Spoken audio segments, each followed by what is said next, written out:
Oi, pessoal, tô eu aqui novamente para a gente bater um papo sociológico. E aí, para a aula de hoje, eu escolhi como tema a questão política. Eu acho que é super importante a gente bater um papo sobre a questão política. Eu acho que a gente precisa falar sobre política, mas a gente vai falar aqui sobre política do ponto de vista conceitual. Nós vamos falar sobre alguns conceitos que envolvem a política. Vamos lá. Então, a gente vai falar sobre política, a gente vai falar sobre poder, a gente vai falar sobre Estado, vamos entender um pouquinho mais sobre como funciona isso, ok? A Gabriela Prioli fez uma live com a Anitta sobre isso também, e lá também tem algum conteúdo bem legal para vocês estudarem sobre isso, porque ela fala de uma maneira um tanto quanto didática, então acho que também pode ajudar vocês em relação a esse conteúdo, ok? Vamos lá. Primeiro que o termo política, né, ele vem do grego antigo e ele está ligado à questão da polis, ou seja, a política tem a ver com a administração da cidade, com o cuidado da cidade, certo? E esse é um conceito grego, ok? E aí, o que acontece, pessoal? A gente tinha lá atrás, nas cidades-estados gregas, a ideia de algumas pessoas que eram entendidas como qualificadas para decidir as questões da cidade. Portanto, essas pessoas poderiam se envolver com a questão política, ok? E aí, o Maquiavel, né, que é um autor muito importante, um filósofo muito importante, que escreveu o livro O Príncipe, ele vai definir política como a arte de conquistar, manter e exercer o poder, o governo. O Maquiavel ele fica bem conhecido por aquela frase os fins justificam os meios. E às vezes as pessoas fazem uma apropriação indevida dessa frase para justificar algumas coisas. Na verdade, o livro Príncipe é conhecido como uma espécie de manual de coisas que o governante deve fazer para se manter no poder, ok? E aí, nesse sentido, como o objetivo é manter-se no poder, a sua finalidade é manter-se no poder, os meios para isso são justificados, ok? E aí, o Maquiavel tem importantes conceitos como a virtude, a fortuna, que são importantes para que o príncipe, para que o monarca se mantenha no poder, etc. A gente pode fazer depois uma aula específica sobre essa questão do príncipe, sobre o contratualismo, que não está contemplado na aula de hoje, ok? Enfim, mas ele está dizendo que política é a arte de conquistar, manter e exercer o poder. O que é poder, então? Poder, para o Max Weber, que é um sociólogo, significa a probabilidade de você impor a sua vontade numa relação, mesmo contra a resistência alheia. O que isso quer dizer? É eu fazer você fazer uma coisa que você não queria fazer só porque eu quero que você faça. Tá entendendo? Vou dar um exemplo aqui para você, para ficar mais fácil. Você não queria fazer a minha prova, mas aí eu tenho o poder de te dar um 0. Então, você vai fazer uma coisa que você não queria só porque eu quero que você faça. Vou dar um outro exemplo. Você não queria arrumar o seu quarto, mas a sua mãe tá com o chinelo na mão e tem um poder sobre você e você vai arrumar o seu quarto, ainda que você não queira. Então, é você fazer uma coisa que não queria só porque o outro quer que você faça. Para o Bobbio, o poder é a capacidade ou a possibilidade de agir, de produzir efeitos. Então, para ele, o poder é a capacidade de agir ou a capacidade do homem em determinar o comportamento de outro homem. Ou seja, o poder existe de um homem sobre outro. O poder não é de um homem sobre um objeto. O poder para ele é de um homem sobre outro homem. Ok? E aí, para o Norberto Bobbio, existem formas diferentes de poder, de se obter o poder, de se exercer o poder na sociedade. Como é que a gente consegue obter o poder sobre outra pessoa? O que é que caracteriza, o que é que me caracteriza como sendo alguém poderosa nesse sentido? O que me dá esse poder? Para o Bobbio, isso pode se dar por uma questão econômica, que é aquele em que a pessoa detém a posse de bens materiais ou de dinheiro. E aí eu vou dar um exemplo para você, o seu patrão. Você faz coisas que não queria fazer só porque o seu patrão quer que você faça. E que poder o seu patrão tem sobre você? O poder de pagar o seu salário.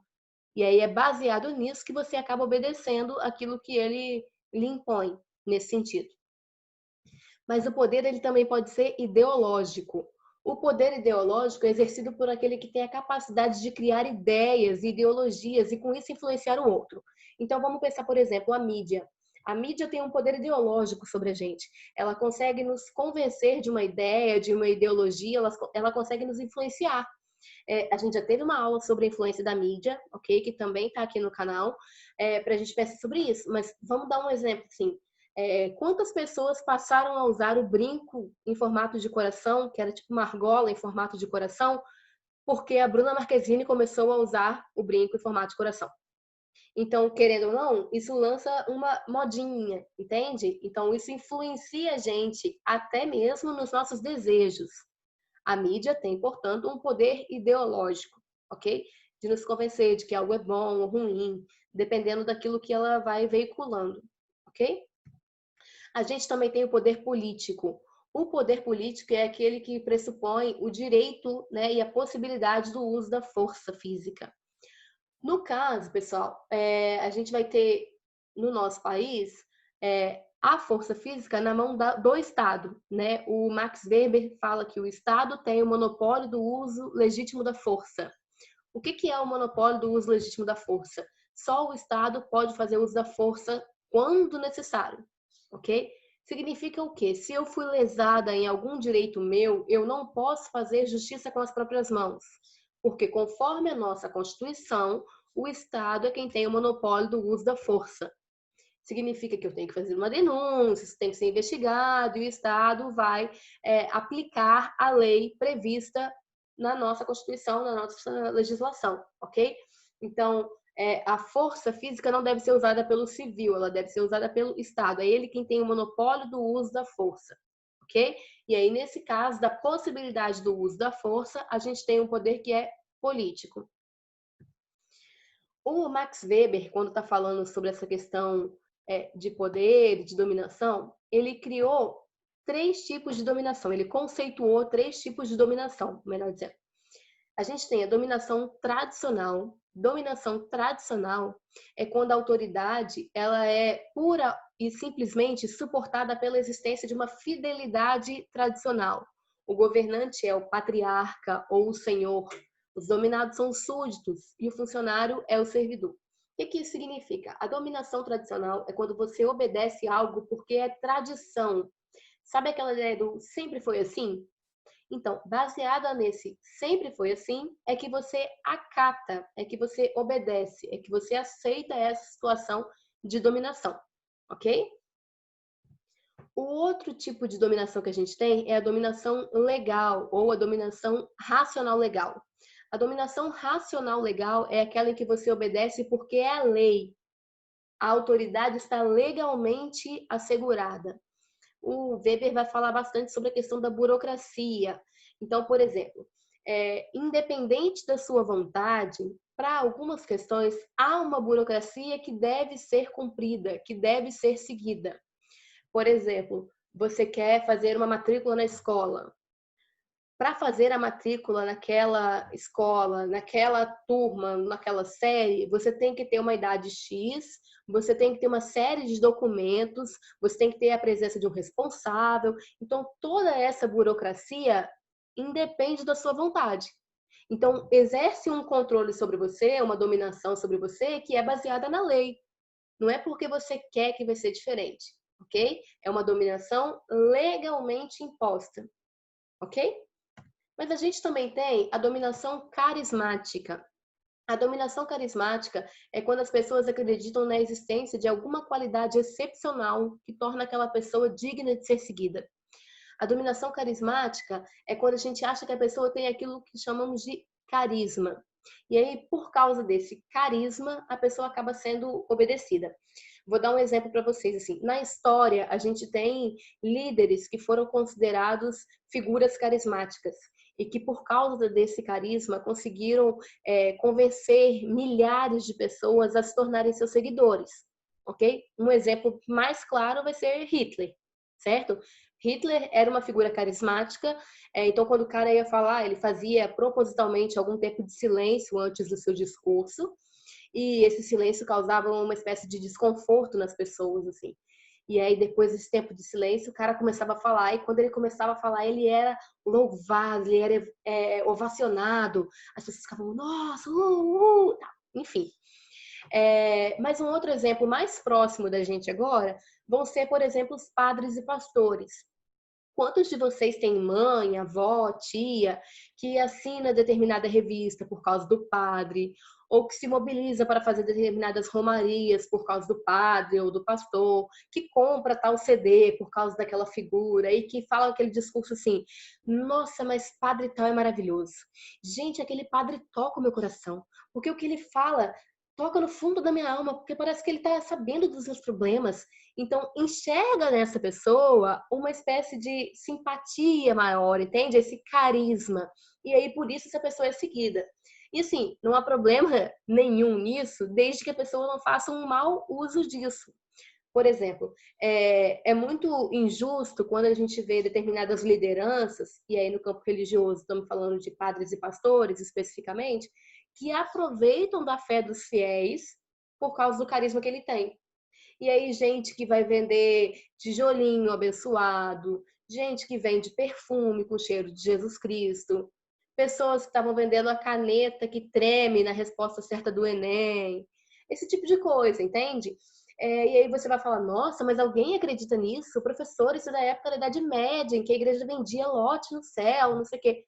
Então, pessoal, vamos considerar o seguinte, a pessoa está numa situação vulnerável, a pessoa vê naquele líder uma figura muito importante, vê naquele líder alguém que é enviado por Deus, vê aquele líder com todo aquele carisma e entende o que ele fala como uma verdade absoluta. Então, essa é uma grande questão. Quando as pessoas fazem mau uso desse carisma, quando elas aproveitam, por exemplo, da fé dos fiéis, ok? Essa é uma grande questão da dominação carismática. Quando a gente está falando de governo, quando a gente está falando sobre formas de legislar, a gente tem que considerar que atualmente no mundo a gente tem dois regimes de governo. A gente tem a monarquia e a gente tem a república. Monarquia, como o próprio nome indica, vem de um. Então é a ideia de um no poder, ok? Um monarca, né? Um rei, uma rainha que estão lá no poder. Às vezes tendo o poder concentrado na sua mão, às vezes sendo uma figura simbólica, ok? Uma família real simbólica, que não necessariamente tem o poder de decisão. Depende de qual é a forma de governo, ok?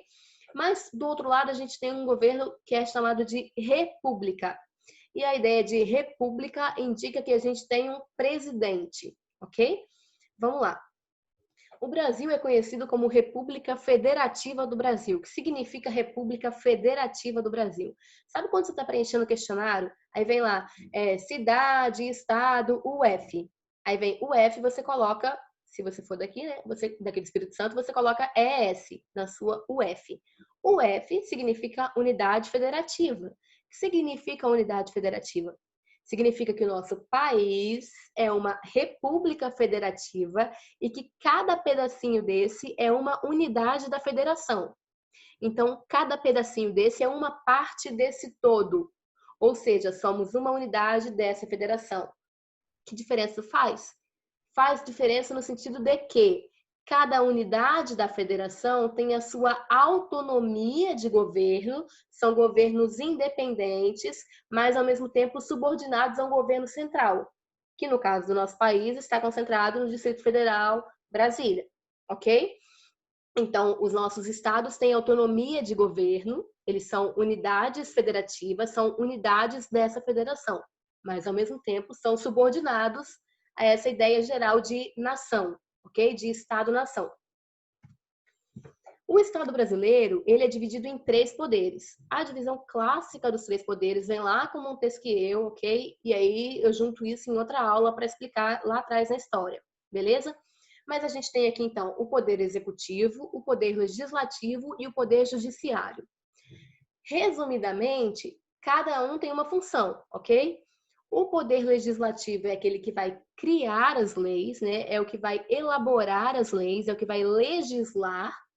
O poder judiciário aplica uma lei que foi criada lá no legislativo e o poder executivo administrando. Vamos lá.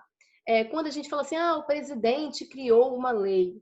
O presidente não pode criar uma lei. porque o presidente é alguém do executivo. O presidente pode criar uma medida provisória. O presidente pode criar uma espécie de projeto. Essa medida provisória que ele pode criar, ela tem uma validade, ok? O que acontece? Por que ela tem uma validade? Porque se ele pudesse sair criando medida provisória torta e direita, ele concentraria o poder todo na mão dele. E a ideia de ter a divisão de poderes é que haja um equilíbrio entre eles. É que os poderes sejam independentes e, de alguma maneira, um controle o outro, para que não tenha abuso de poder.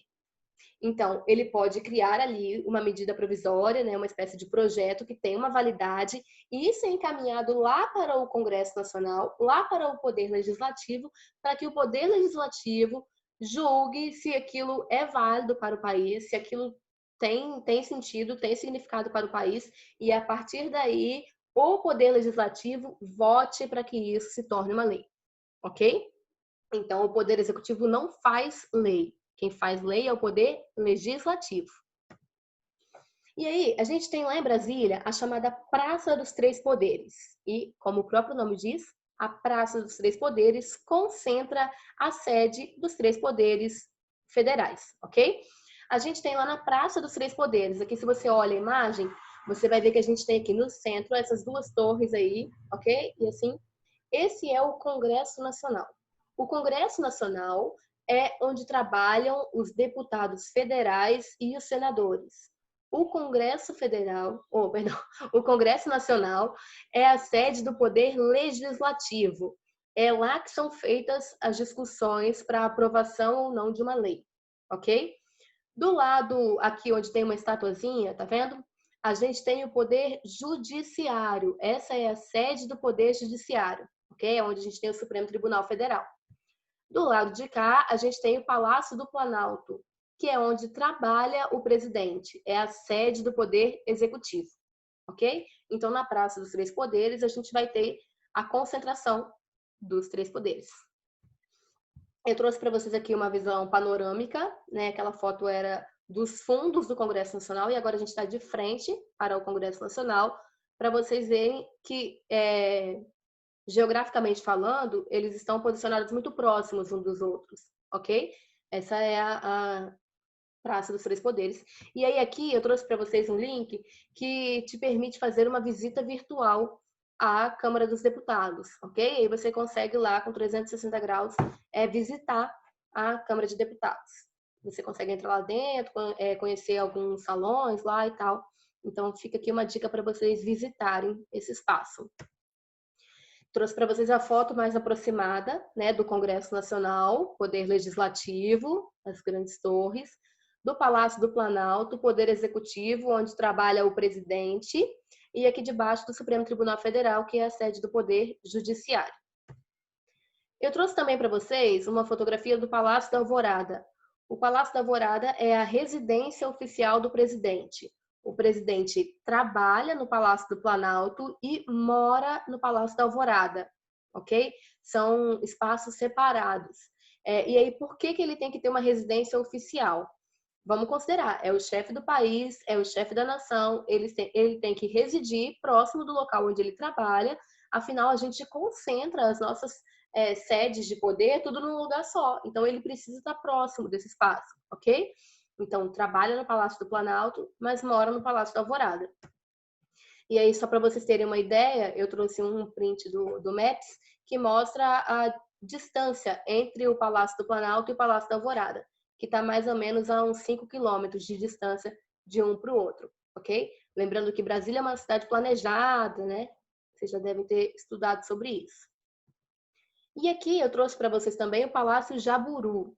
O Palácio Jaburu é a residência oficial do vice-presidente. Então, o vice-presidente do país, enquanto está no poder, mora no Palácio Jaburu, ok?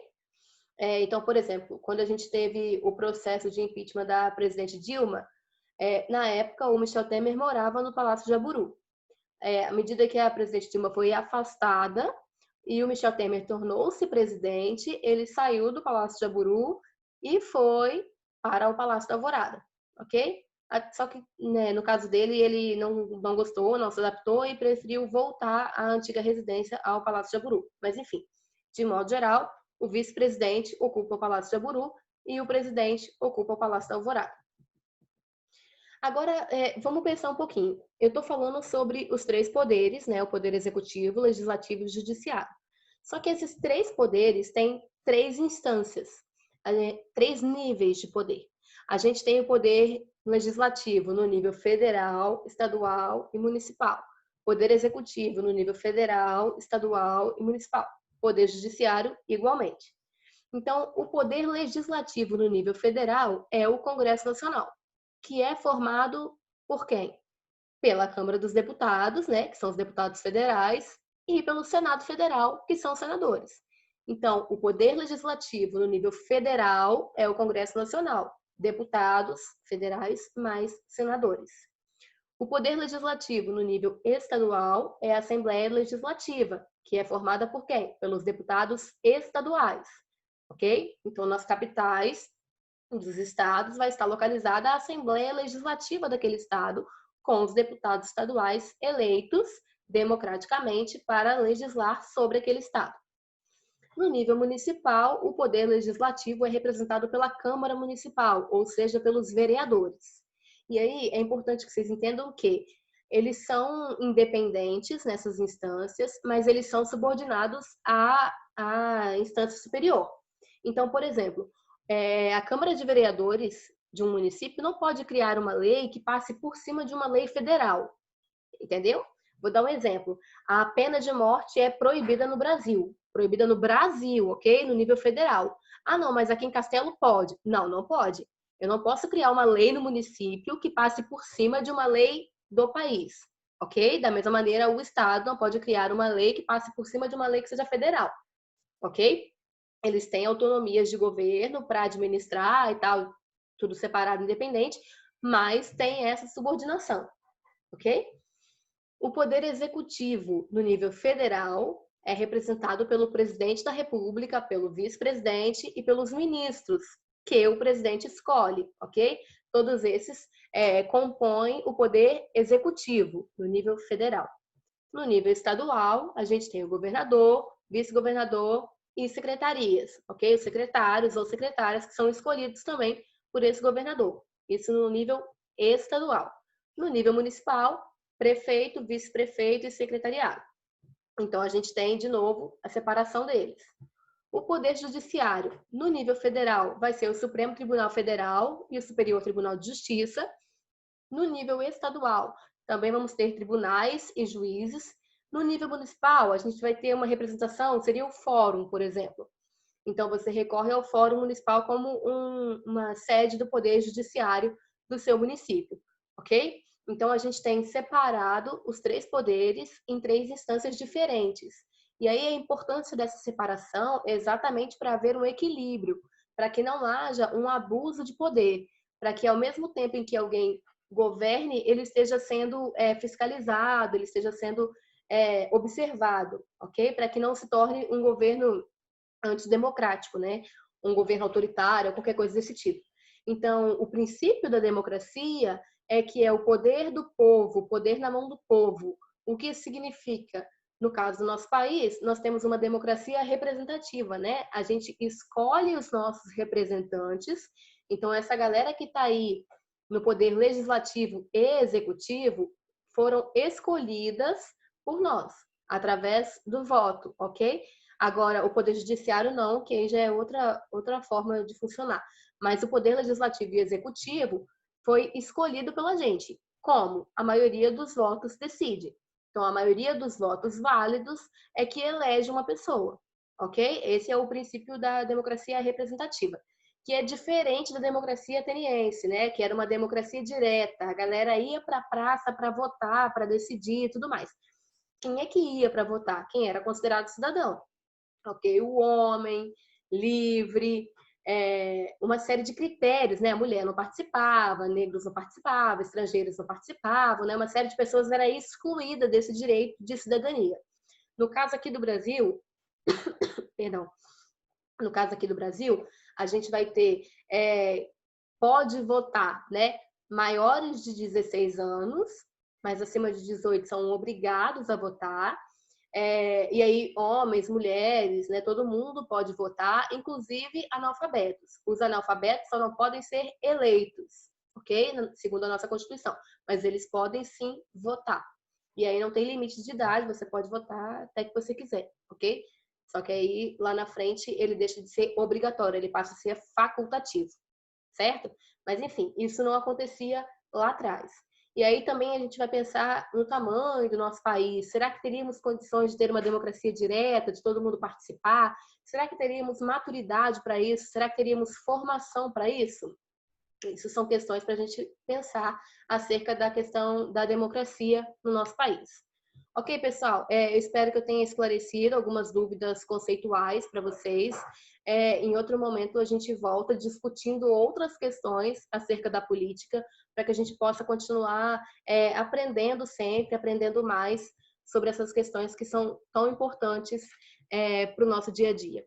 E aí aproveito para pedir para você que ainda não é inscrito no canal, né, que se inscreva no canal e que aqui nos comentários você coloque as suas dúvidas, que você coloque as suas sugestões, se tem alguma sugestão de matéria que você acha que seria interessante a gente discutir aqui, esse é um espaço para isso, para a gente trocar conhecimento, ok? Muito obrigada pela sua participação e até a próxima.